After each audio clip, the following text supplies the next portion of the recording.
तो दोस्तों, कैसे हैं आप सभी।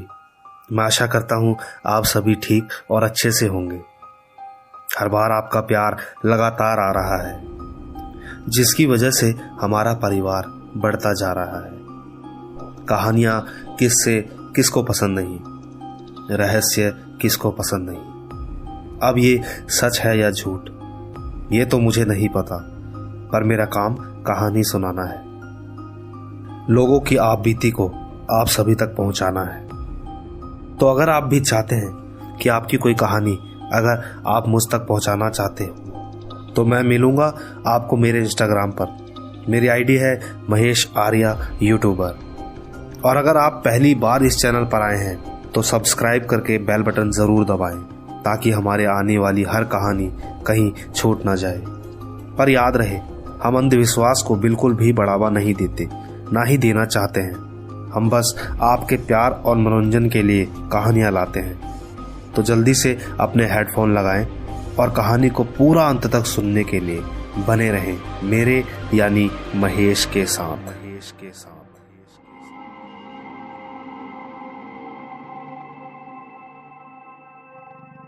दोस्तों, मेरा नाम ध्रुव है और मैं आसाम में रहता हूं।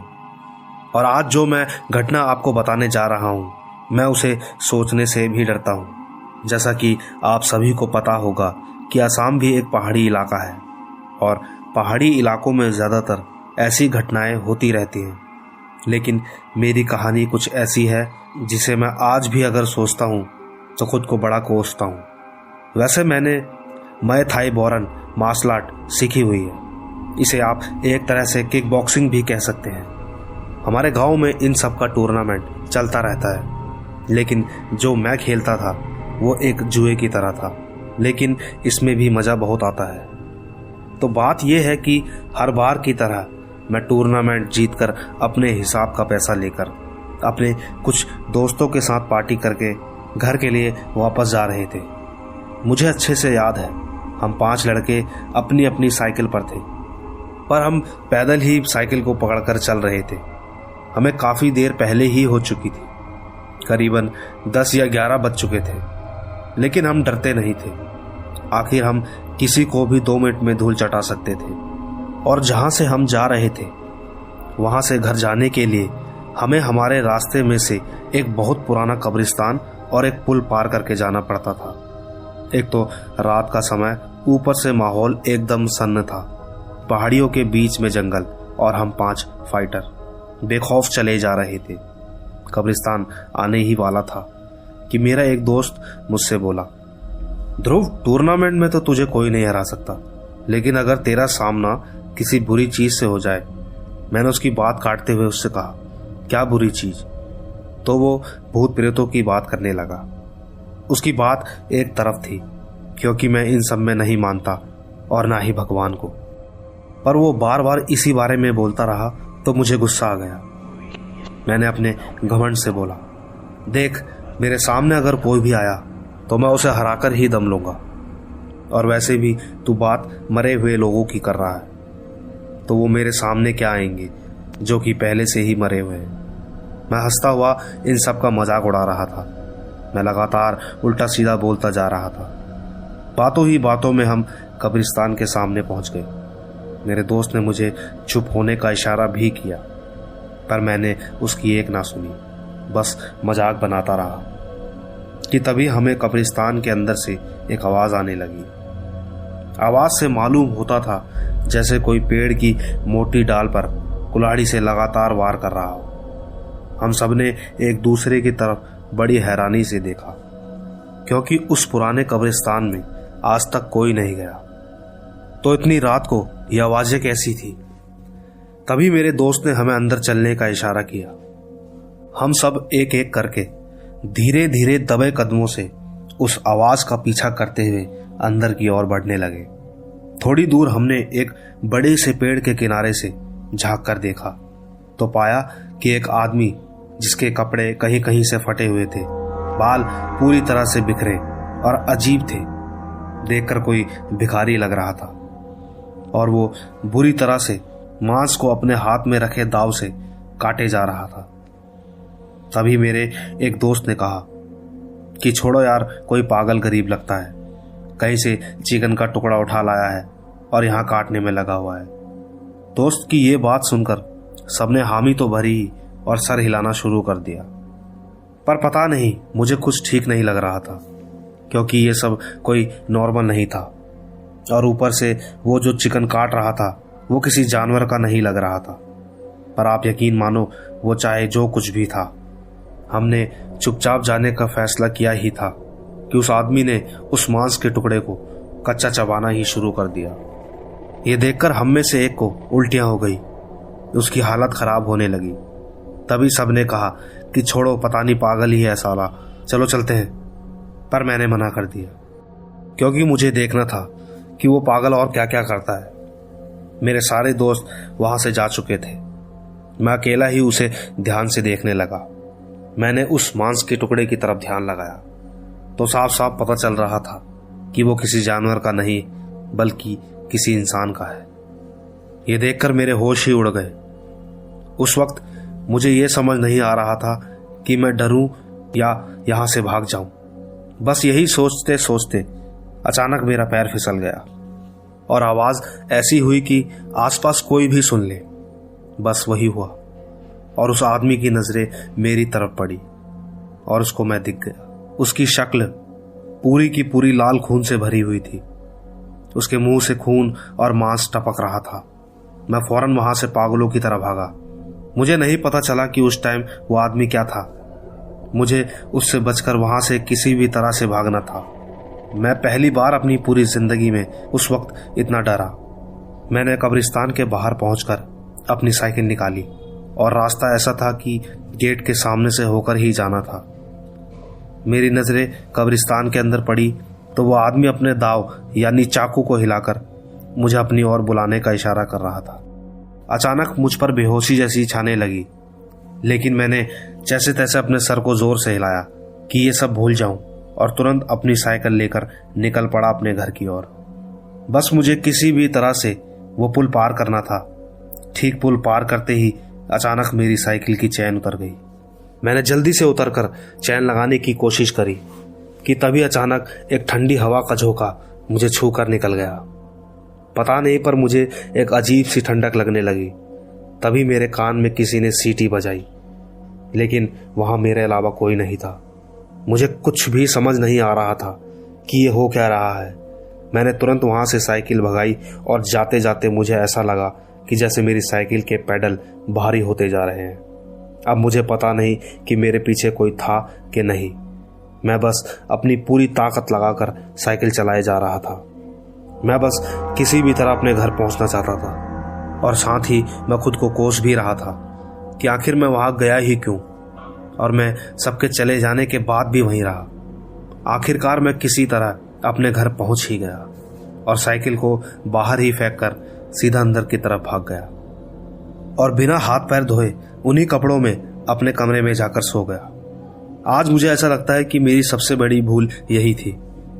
थोड़ी देर बाद मेरे माता पिता मेरे पास आए और मैंने उनका किसी भी सवाल का जवाब नहीं दिया और चुपचाप सोता रहा। लेकिन अगले दिन मेरी तबीयत खराब होना शुरू हो गई। इसके बावजूद भी मैंने अपने माता पिता को कुछ नहीं बताया। उन्होंने सोचा कि शायद ज़्यादा प्रैक्टिस की वजह से तबीयत खराब हो गई है, लेकिन दिन प्रतिदिन मेरी हालत खराब होने लगी। अब मुझे वो आदमी सपने में भी दिखने लगा था और धीरे धीरे कब वो मुझे सपनों से हकीकत में दिखने लगा मुझे पता ही नहीं चला। लेकिन इसके बाद भी मैंने अपने घर में नहीं बताया।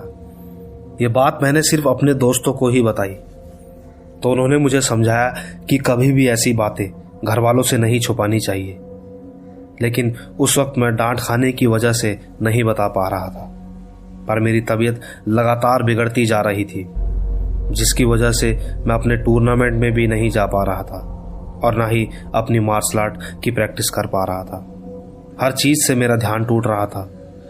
मैंने बहुत बार डॉक्टर को भी दिखाया, पर हर बार मेरी रिपोर्ट नॉर्मल आती, लेकिन ये नॉर्मल सिर्फ बाहर वालों के लिए ही था। मेरे घर वाले सब कुछ समझ चुके थे। तब कहीं जाकर एक दिन मेरे दादा मुझे अघोरी बाबा के पास ले गए। हमारे यहाँ बहुत अघोरी बाबा आते जाते रहते हैं, और जब मैं अपने दादाजी के साथ बाबा जी के पास पहुंचा तो बाबा एकांत में बैठकर चिलम फूंक रहे थे। उन्होंने मेरी तरफ देखा, उन्हें सब पता चल गया। मुझे देखते ही उन्होंने मेरे साथ घटी सारी घटना मेरे दादाजी के सामने ही बता दी। मैं बस हैरानी से उनको देखता ही रह गया, क्योंकि उन्होंने जो कुछ भी बोला वो सब कुछ सच था। फिर बाबा जी ने पता नहीं क्या मंत्र बोला और साथ ही भोलेनाथ का जोर से नाम लेकर आखिरी चिलम का कश मारकर उसका सारा धुआं मेरे ऊपर छोड़ दिया। और जैसे ही उन्होंने मेरे ऊपर धुआं छोड़ा, मेरी खराब तबीयत एकदम ठीक होने लगी। मैंने खुद को पहले से बेहतर महसूस पाया। इसके बाद बाबा ने मुझे चिलम की राख दी और कहा कि जिस दिन तुझे वो राक्षस दिखा था उसी दिन तुझे उस कब्रिस्तान में जाकर माफ़ी मांगनी होगी। अगर इसके बाद भी वो तुझे दिखाई दे तो भागना मत, बल्कि इस राख को अपने हाथ में रगड़ लेना। इससे वो तुझे कुछ नहीं कर पाएगा। बाबा की सारी बात सुनकर ठीक मैंने वैसा ही किया। सब कुछ करने के बाद मैं उन्हीं बाबा के पास वापस गया तो उन्होंने मुझसे बोला कि मैंने जो कुछ भी देखा और जिससे डर रहा था और जिसकी वजह से ये सब हुआ था वो एक शैतान राक्षस था। मैंने उस वक्त उसे जो कुछ भी कहा था वो सब उसने सुन लिया था, क्योंकि मैं मजाक बना रहा था। इसीलिए उसने मुझे अपना निशाना बनाया। फिर उन्होंने मुझे बोला कि इन सब चीज़ों का मजाक नहीं उड़ाना चाहिए। उनका कहना ये था कि अगर इन सब चीज़ों का सम्मान नहीं कर सकते तो इनका मजाक उड़ाने का भी अधिकार किसी को नहीं है। बस यही थी मेरी कहानी जब मेरा सामना पहली बार इन सब से हुआ। तो दोस्तों, देखा आपने, हम कभी भी कुछ भी बोलते हैं वो तो ठीक है, लेकिन ऐसा ज़रूरी नहीं कि हर बार आपके बोले हुए शब्द तुरंत किसी को ठेस पहुंचाए। हो सकता है कि ये सब एक जगह का खेल हो, क्योंकि अदृश्य चीज़ों की वैसे तो कोई जगह नहीं होती। पर आप कभी भी ऐसी जगहों पर ऐसे शब्दों का प्रयोग ना करें। बाकी आपका क्या कहना है इस बारे में मुझे कमेंट में ज़रूर बताएं। आइए चलते हैं अपनी दूसरी कहानी की तरफ। दोस्तों, मेरा नाम रौनक खत्री है और ये बात आज से 4 साल पहले की है। मैं और मेरा कज़न, जो कि अब एक एयरलाइन में 1 साल से पायलट हैं, लेकिन उन दिनों मैं 11वीं कक्षा में था और मेरा कज़न उस समय जॉब की ट्रेनिंग कर रहा था। तो दोस्तों, हुआ ये कि हमारे मुंबई वाले ताऊ जी, जिनकी बेटी की शादी थी, लेकिन मैं अपने टेस्ट के चलते वहाँ नहीं जा पाया, तो मैंने घर वालों से कहा कि मैं अपने कज़न के यहाँ चला जाऊँ। उसका परिवार भी मुंबई जा रहा था। ऐसे में मैं अगले ही दिन दिल्ली से नोएडा आ गया अपने कज़न के घर पर। हम दोनों काफ़ी अच्छे भाई के साथ साथ एक अच्छे दोस्त भी हैं। इसीलिए जब घर से सब मुंबई चले गए तो हमने पूरा दिन बड़ा एंजॉय किया। पढ़ाई तो की ही नहीं, बस मस्ती की। रात हुई तो हमने चिकन बाहर से ऑर्डर किया और थोड़ी बहुत शराब भी पी ली। इसके बाद हम सोने के लिए चले गए। सोते समय लगभग 2:30 बजे होंगे। मुझे एक अजीब सी आहट सुनाई दी। पहले तो मैंने इग्नोर किया, मगर आवाज़ दोबारा आई तो मैंने नींद में ही उठकर देखा। उस वक्त मैं ज़्यादा होश में नहीं था, इसलिए ठीक से नहीं देख रहा था। मुझे सिर्फ एक परछाई दिखाई दी। वो परछाई मुझे लाइट का स्विच ऑन करने को कह रही थी। मुझे लगा कि मेरा कज़न है, तो मुझे वॉशरूम चलने के लिए कह रहा होगा, क्योंकि वॉशरूम फर्स्ट फ्लोर पर था। मैं नींद में ही उठा और बिना कुछ सोचे समझे उसके साथ जाने लगा और लाइट भी मैंने बंद ही रहने दी। जब हम ऊपर पहुंचे तो मैंने गौर किया कि वो कुछ बोल नहीं रहा है और अब तो वो मुझे एक परछाई जैसा लग रहा था। खैर, मैंने ध्यान ही नहीं दिया और उससे पहले मैं वॉशरूम में चला गया और बाहर आकर मैंने कहा कि अब तुम चले जाओ। घर में अंधेरा था तो मैंने ज़्यादा ध्यान नहीं दिया, पर मुझे कुछ अजीब सा लग रहा था और मैं धीरे धीरे नीचे आ गया, ये सोचकर कि वो थोड़ी देर में अपने आप ही नीचे आ जाएगा। मैंने नीचे पहुंचकर पानी पीने के लिए कमरे की लाइट जलाई तो मैंने जो देखा तो आप यकीन मानो, मुझे ऐसा लगा जैसे मेरे शरीर में एक अजीब सी सिहरन दौड़ गई, क्योंकि जिस भाई के साथ मैं ऊपर गया था वो तो अभी भी बेड पर ही आराम से सो रहा है।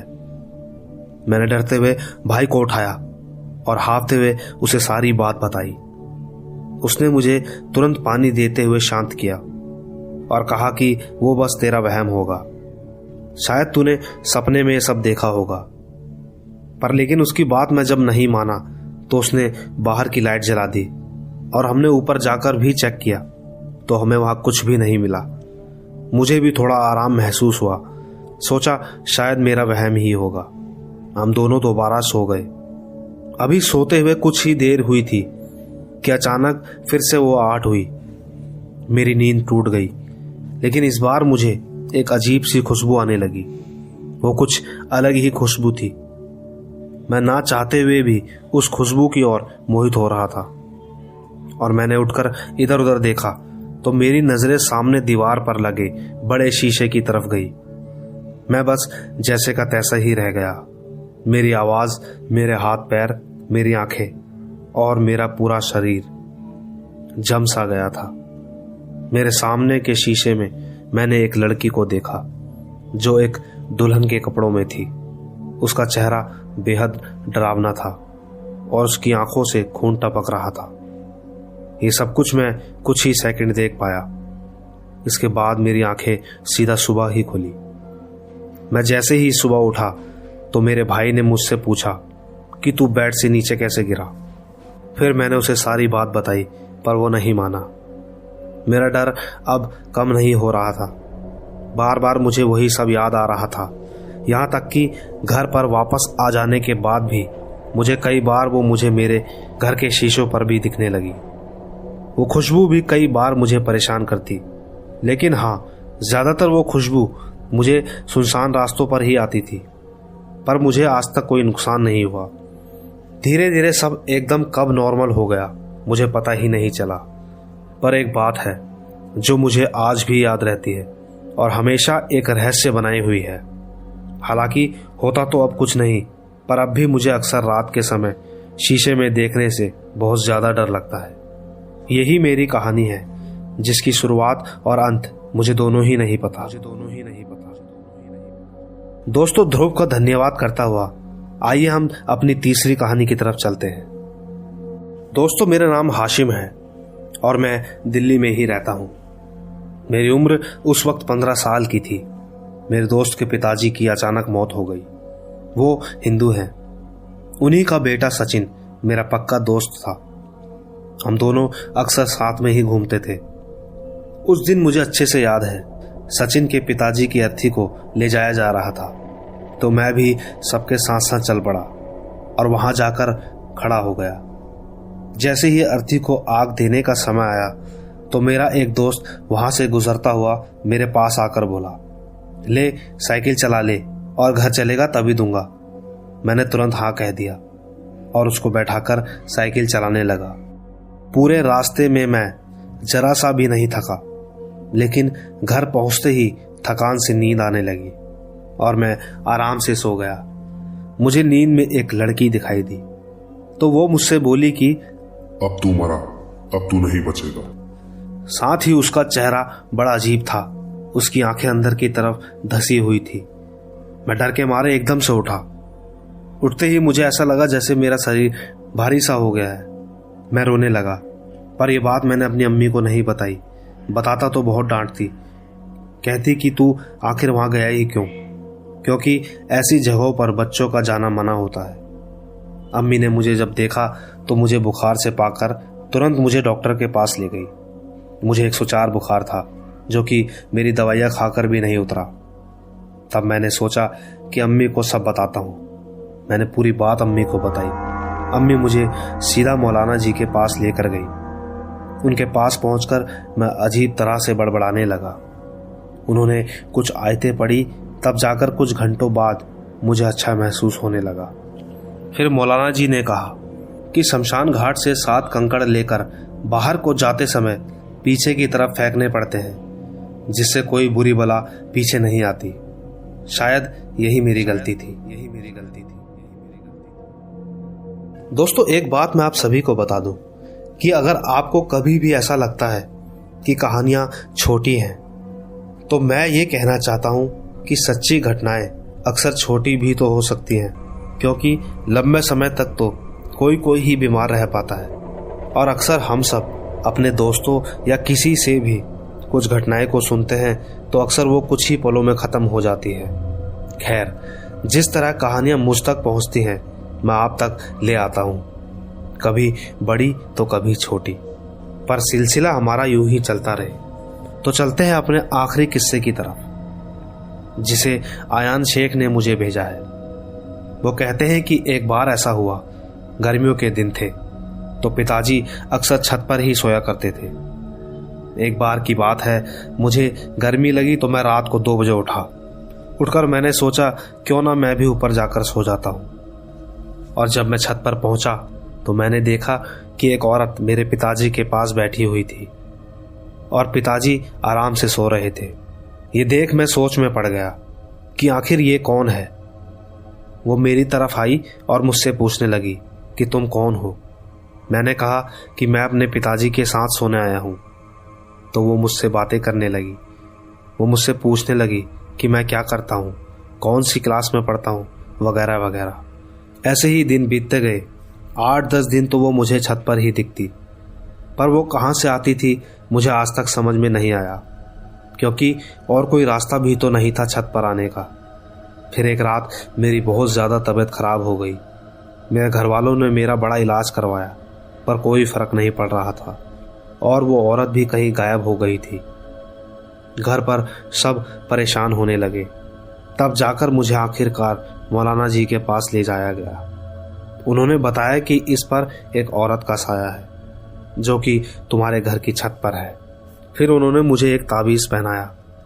तब से मैं एकदम ठीक हूँ, पर वो औरत कौन थी और कहाँ से आई, यह आज भी मेरे लिए एक रहस्य है। तो दोस्तों, देखा आपने, हर किसी की अपनी अलग ही कहानी है, बस तरीके सबके अलग अलग हैं, जिसके कारण कहानियां भी अलग अलग हैं, पर उनका मकसद सिर्फ एक ही है। तो अगर आपको कहानियों में थोड़ा भी मज़ा आया हो तो इसे लाइक, शेयर और कमेंट करके मुझे आगे और कहानियां बनाने की प्रेरणा देते रहें। और याद रहे, आपका प्यार ही हमारा त्योहार है। खुश रहें। Bye bye.